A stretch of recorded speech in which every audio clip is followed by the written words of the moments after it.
داستان گو T V سحر انگیز اور دلچسپ کہانیوں کا ایک سلسلہ لے کر آپ کی خدمت میں حاضر ہوا ہے۔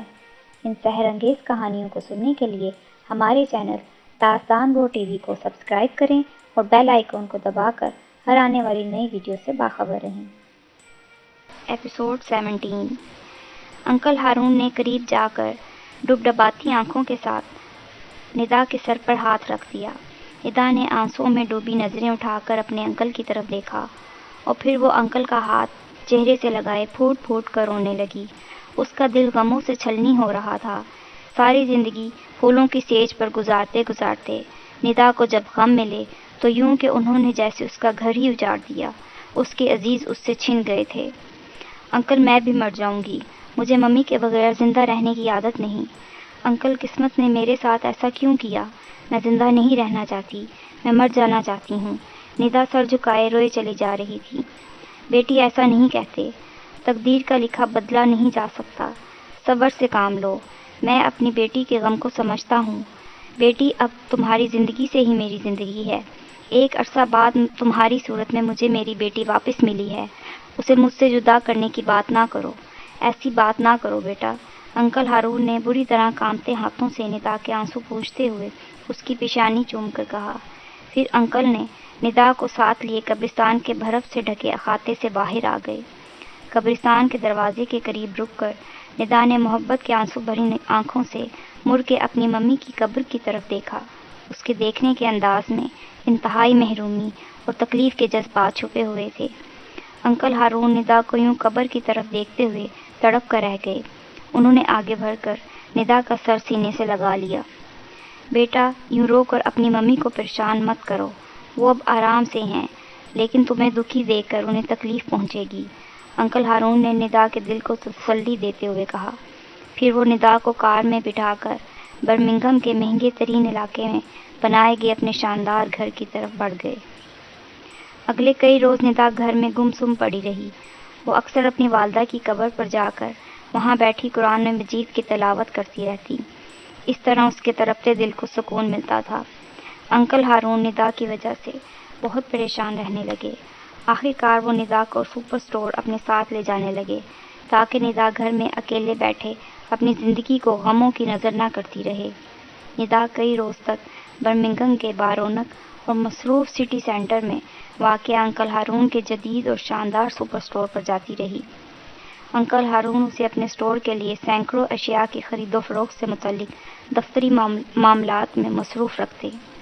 انکل ہارون کی سیکرٹری بھی اس کام میں ندا کی مدد کرتی تھی، لیکن ندا کا دل چند ہی روز میں اس تھکا دینے والے کام سے بیزار ہو گیا۔ اس نے انکل ہارون سے کہہ دیا کہ اسے ان دفتری معاملات سے بالکل دلچسپی نہیں ہے۔ انکل نے دوسری صورت میں ندا کو پڑھنے کا مشورہ دیا۔ وہ چاہتے تھے کہ ندا وکالت کی تعلیم حاصل کرنی شروع کر دے۔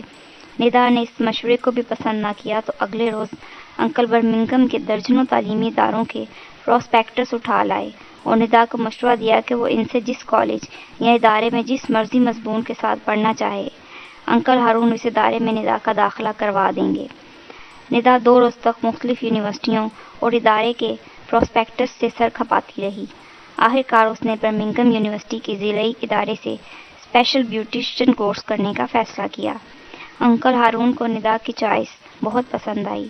انہوں نے اگلے چند روز میں کاغذات مکمل کر کے ندا کو یونیورسٹی کے اس ادارے میں داخلہ دلوا دیا۔ ادارے کی بھاری فیس انکل ہارون نے ادا کر دی۔ انہوں نے اپنی نئی فورڈ کار ندا کو کالج کے لیے دے دی تاکہ ندا کو کالج آنے جانے میں کوئی دقت نہ ہو۔ ندا نے اپنی پچھلی زندگی کو بھلا کر زندگی نئے سرے سے شروع کرنے کا فیصلہ کیا۔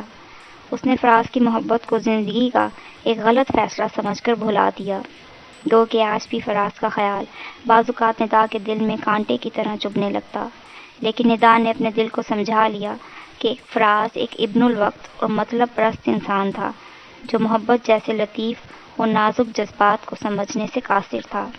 اس لیے اس نے مادیت پرست لوگوں کی طرح حالات کے بدلنے پر خود بھی رنگ بدل لیا۔ ندا فراز کے بارے میں سوچتے ہوئے کبھی کبھار پیچ و تاب کھانے لگتی، کیونکہ فراز کے رویے اور سلوک کی وجہ سے ندا کی ممی کو شدید دکھ اٹھانا پڑا تھا۔ فراز میں تمہیں کبھی معاف نہیں کروں گی۔ ندا اپنے بے وفا منگیتر کے بارے میں سوچتے ہوئے غصے سے بڑبڑانے لگتی، لیکن پھر اپنے میک اپ کورس کی مصروفیات اور انگلینڈ کی مصروف زندگی نے فراز کا خیال ندا کے ذہن سے محو کر دیا۔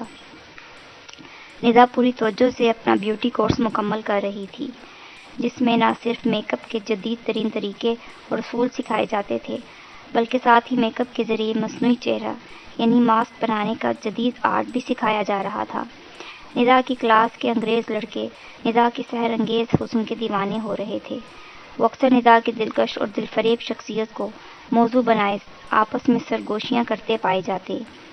ان میں سے ایک منچلے نے ندا سے راہ و رسم بڑھانے کی خاطر ایک روز کلاس کے بعد ندا کے ساتھ کالج کی کار پارکنگ کی طرف بڑھتے ہوئے ندا کے حسن کی تعریفیں شروع کر دیں۔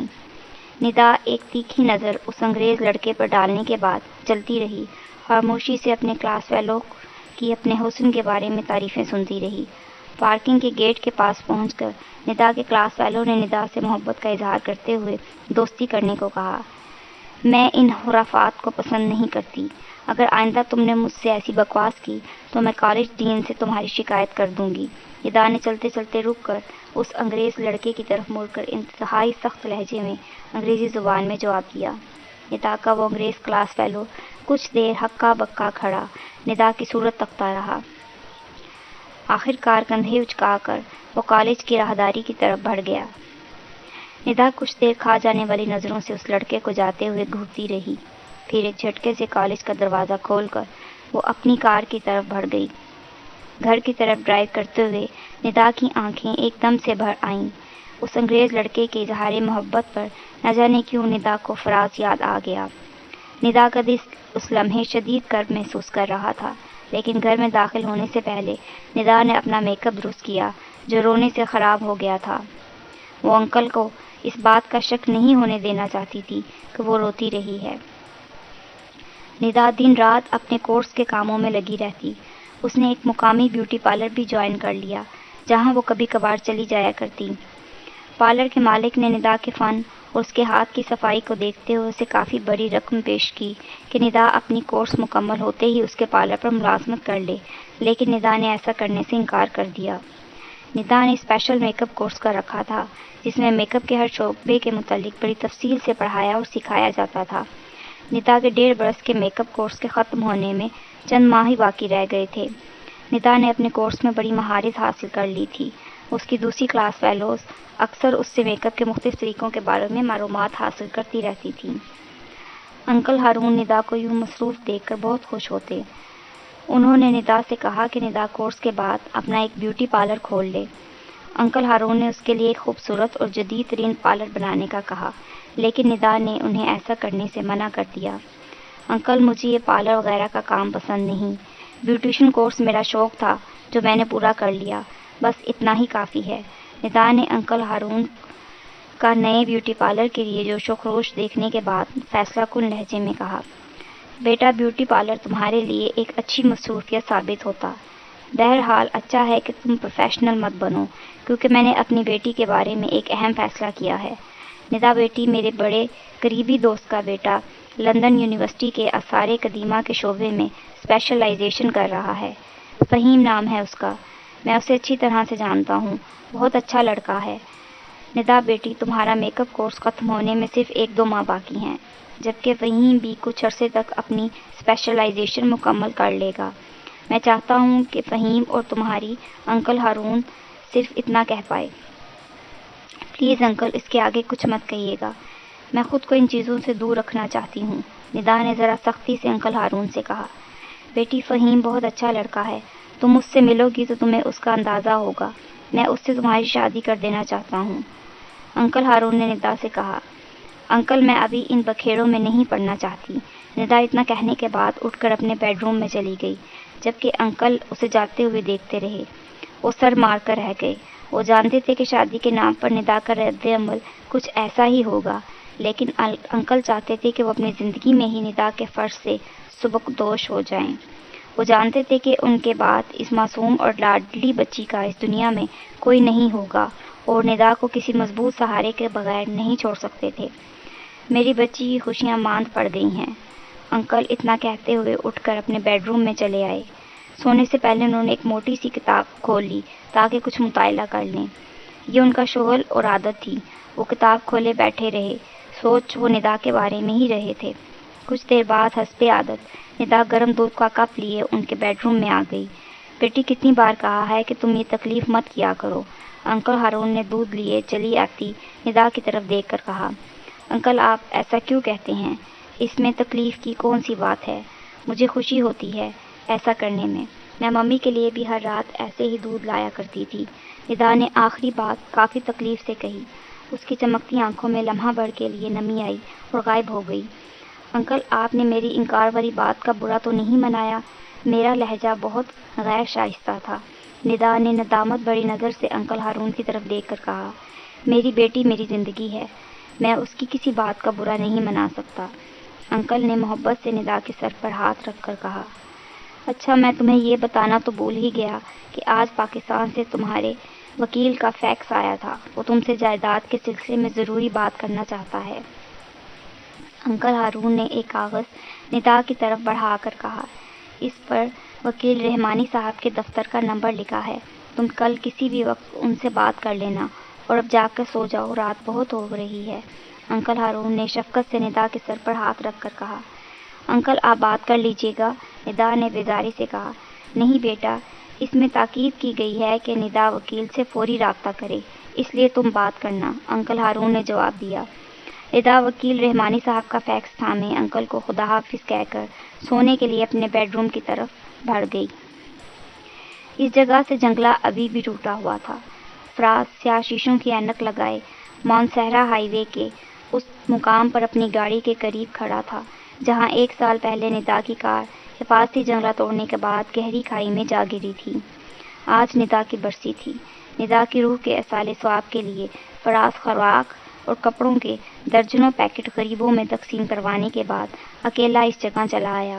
وہ عین اس مقام پر جہاں ندا کی کار جنگلے سے ٹکرائی تھی کھڑا کھائی میں جھانک رہا تھا، جہاں ندا کے کار کے ملبے کے گرد وہ کچھ دیر پہلے چند موم بتیاں جلا کر آ رہا تھا۔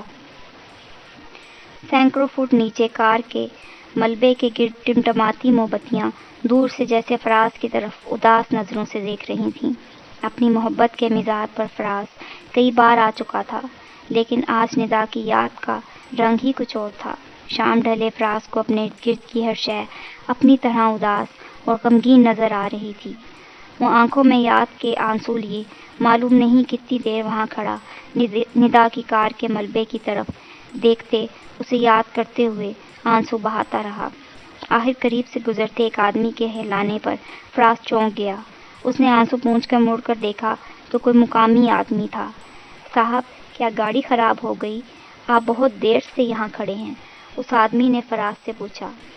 نہیں، سب ٹھیک ہے، شکریہ، فراز نے مختصر جواب دیا۔ وہ آدمی فراز کی نم آنکھوں کو دیکھتے ہوئے سر مار کر آگے بڑھ گیا۔ فراز نے مڑ کر الوداعی نظر کھائی میں گری کار پر ڈالی، جس کے گرد جلنے والی اکثر موم بتیاں بجھ چکی تھیں، اور جو چند ایک جل رہی تھیں وہ بھی فراز کو جاتے دیکھ کر یوں لرز رہی تھیں جیسے اس کی جدائی میں فنا ہونے جا رہی ہوں۔ پھر فراز وہاں رکا نہیں، اسے لاہور پہنچنے کے لیے بہت طویل سفر کرنا تھا۔ اب تک کے لیے اتنا ہی، باقی اگلی قسط میں۔